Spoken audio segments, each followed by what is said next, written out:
Coming up on today's episode, why should we not wait for a fresh start? How do constraints help us be more free? And let's talk about stagnation. Up next on Themindhere.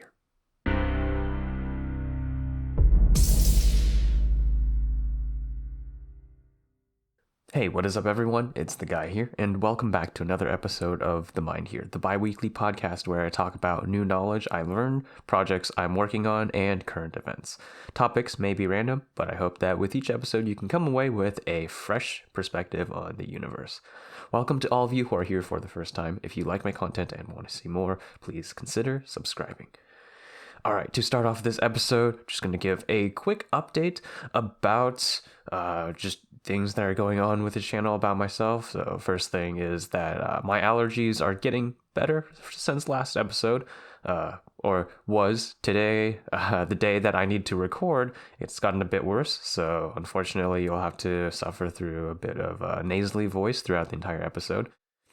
But it was getting better, and I did change up a few things, or one thing, which was that medicine that I was using, or previously using, for my allergies. It was just like a nasal spray.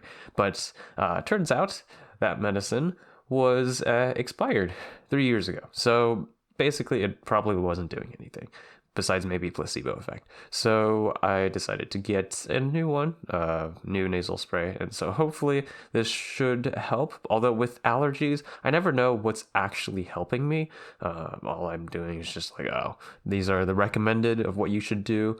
Have an air filter going, close the windows or doors or something. And all the medicines. So I'm doing all I can, but unfortunately, I just really have unfortunate case of bad seasonal allergies. So again, you'll have to suffer through that, but hopefully that's all right. On a better note, though, I am getting a few upgrades to the hardware equipment for this channel. So I'll be getting a new camera pretty soon. It won't be something like the big fancy cameras that the big YouTubers use, or any of that sort, but it'll be just a better webcam, something that I don't have to use my phone that I'm currently recording with, because that gets a little bit annoying if I need to use my phone for certain cases. And just overall recording with a phone is it's okay. It definitely saves on money, especially because the phone that I have already has a great camera that I can use. But I just want to sort of separate that out a little bit, and hopefully that makes things a little more smoother on that end. And I'll also be getting a new laptop, so I'll be able to do better video processing, because the current computers that I have, they don't have good graphics cards. The laptop I have has an integrated graphics, so we all know how well those work. But so basically, when I'm doing video editing, right now I'm limited to basic edits and the stock ones from Davinci Resolve, those stock effects. But with the new laptop, hopefully I'll be able to make some more custom effects and put a little more work into these videos, and hopefully get out better content, better quality videos on my end. So that's something to look forward to. All right, but so that's just a quick update. Let's get into the meat, the main part of this episode, I should say. So start off with the idea that I've had about the fresh starts, and a lot of this is just reflection on things that I've been experiencing and some lessons that I've learned, or I think I've learned. So this one is about fresh starts. And this is something because I've noticed that I've sort of always been, just throughout this pandemic lull, the process of where I'm just not feeling motivated, I'm not putting out work, and I know I'm not at my true potential, but I still haven't managed to get myself out of the slump quite yet.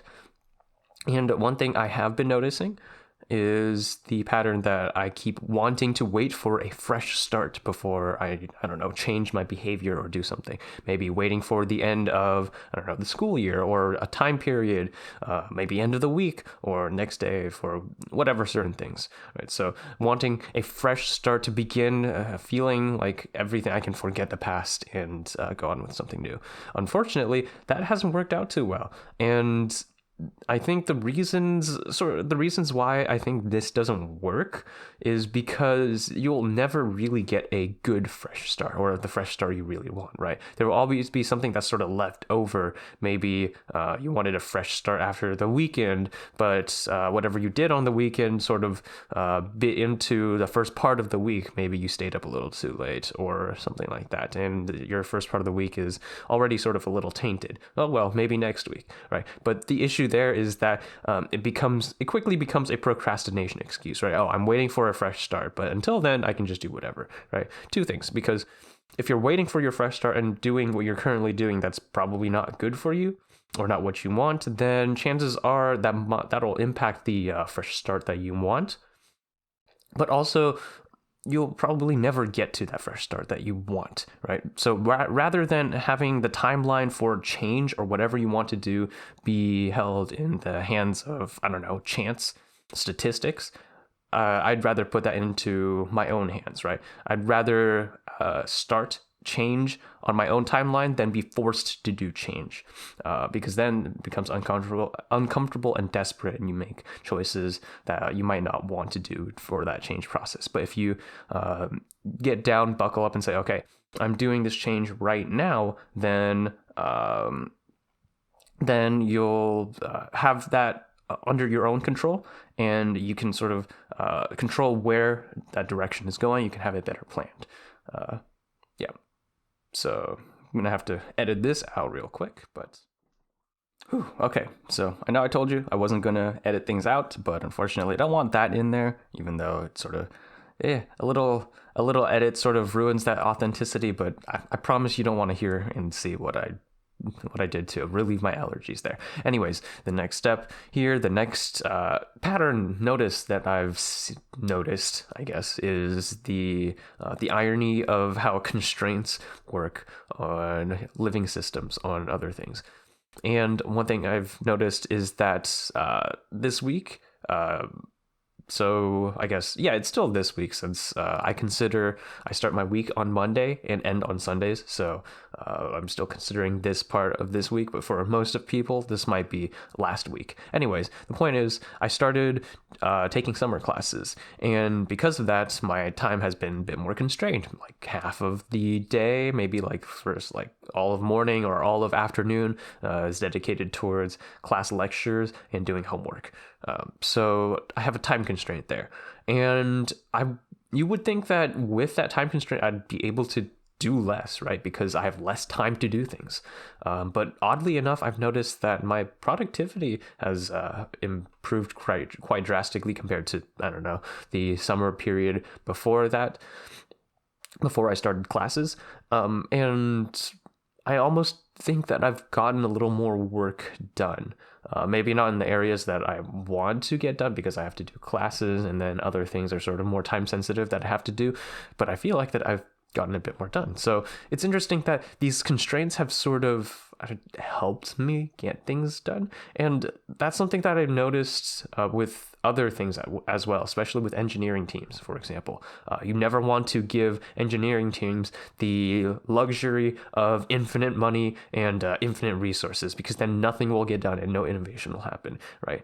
Take, for example, the SLS rocket, or something that's government funded, for example. There's tons of money going into it, right? And there's not too much constraints other than some deadline that you'll probably not hit anyways.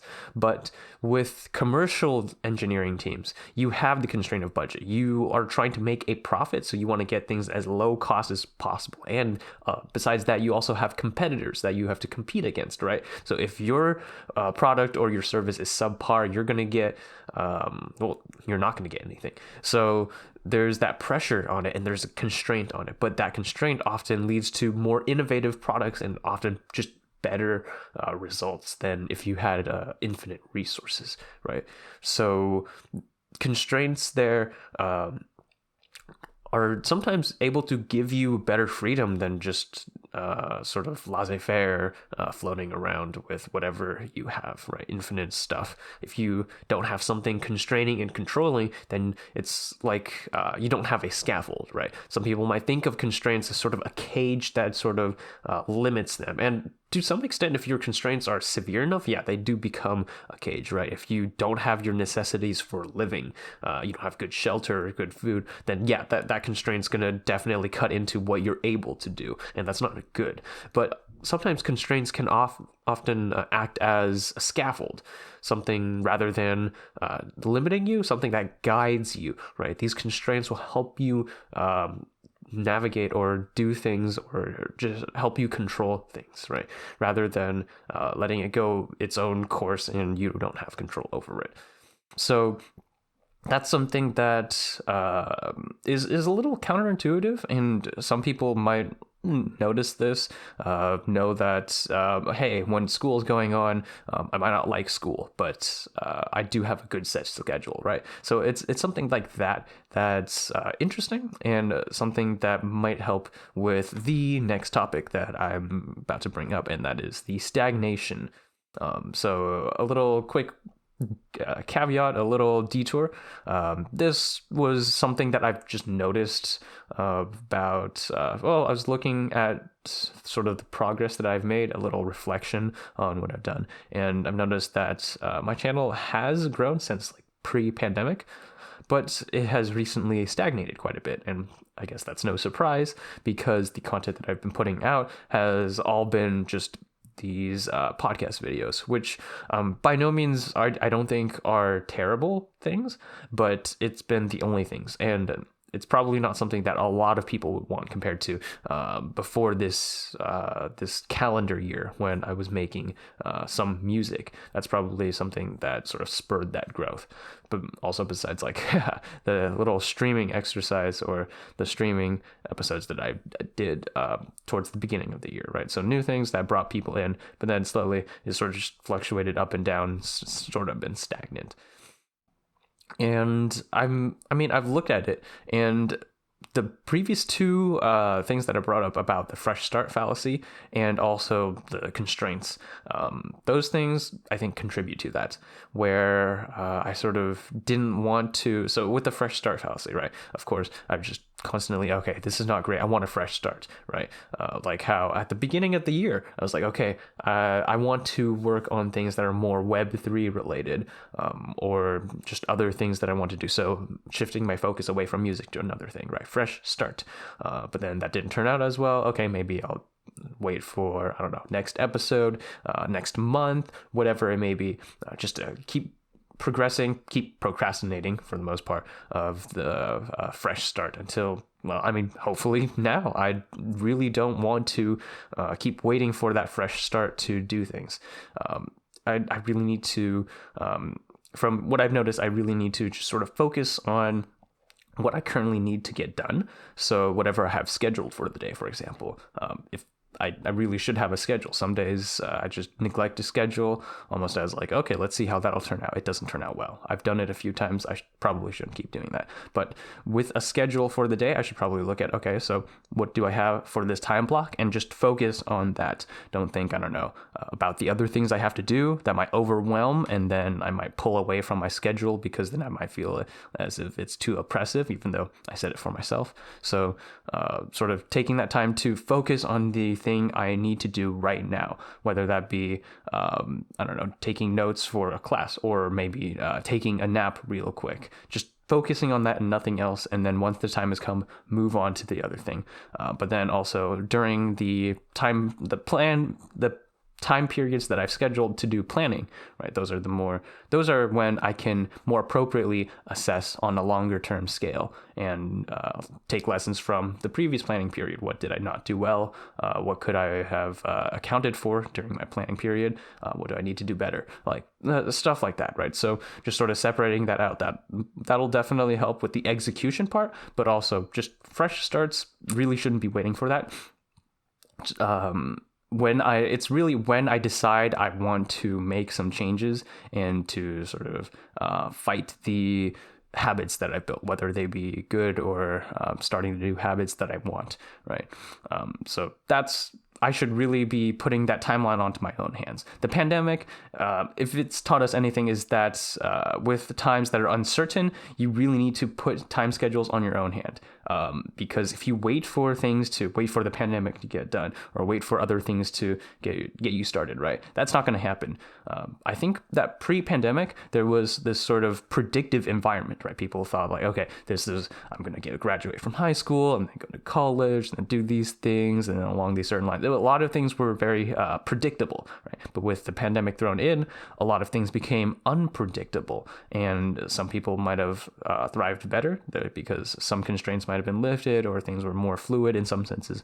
But other people might have found that, the lack of structure and the predictability has sort of affected how I'm able to do things. Because if you rely on your environment for a signal, for time cues, right, it works well for predictive environments because you'll have a consistent signal and thing to sort of remind yourself to do things, right? But if you rely on that in an unpredictable period, chances are you won't be able to do what you want to do in the time scale you want. So that's the first thing about the fresh starts that could help with the stagnation that I felt. And the second thing about the constraints is that I could use constraints, sort of impose artificial constraints to scaffold and build out the habits that I want. Maybe limiting myself to only certain activities this day, or I don't know, even just treating the schedule as a scaffold, right, rather than a cage. So just the rethinking of constraints and using that to my advantage to help me build certain actions, certain habits, that's something that will also definitely help. And for the most part, yeah, just all of that combined, that'll hopefully get me off the ground. And I know this sort of sounds like a broken record at this point, where I've been like, okay, doesn't feel well, let's do this. Oh, didn't do that, let's do this. But this time doesn't mean much, but just I'll need to execute on it and then bring results to, I don't know, the next episode. And I know that not a lot of people watch this, probably not concerned about this, but it's something that I can sort of, I don't know, prove that I can do something and prove that I can make changes, at least to myself at the most. After all, the start of this series was not really it's not really for other people per se, but more to help myself and help myself build certain characteristics, and also to keep myself accountable, right? So keeping that in mind, that's what I want to do, but also keeping in mind that, I don't know, there's people that want to listen to some of the things that I do want to say. So just bringing out good content and thoughtful processes, sharing all of that is something that I want. So I guess with the future prospects, I'm obviously still going to keep doing these as an update to keep myself accountable, to I don't know, share information that I've learned, whatever lessons that I've learned from either successes or failures, and just broadcasting things, right? So it's a way for me to express my ideas in a way that I feel is more genuine than, I don't know, like a Twitter stream or something like that. So this podcast is going to be something that I'm still going. And other projects, I do have some that I really want to finish, but so finishing those projects, I'll probably have, I don't know, demos for my plugin that'll be going onto the channel as well. And other software projects that I'm working on, probably also going there as well.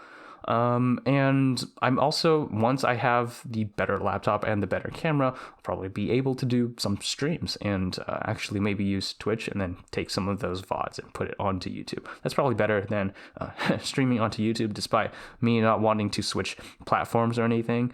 Twitch definitely is a little better for streaming than YouTube. So that's what I'll probably do there. But those are future ideas. I'm putting it out there to hold myself accountable, but I need to be able to act on it, because words are cheap, actions are tough. All right, so that's going to bring an end to this episode. I don't have too much else to say, but hopefully you enjoyed this sort of ramble and genuine feedback about what I think of myself. At the moment, I don't have too much to actually share. For all I'm doing, I'm learning about certain things with like thermodynamics or physics, but I'm sure you don't want to hear about that. There's not something that's fundamental there that I can really share. And this is all about sharing fundamental ideas, right? But so if you enjoyed the ideas that I've brought out forward, please consider liking the video. And if you think that you would benefit from future videos, consider subscribing.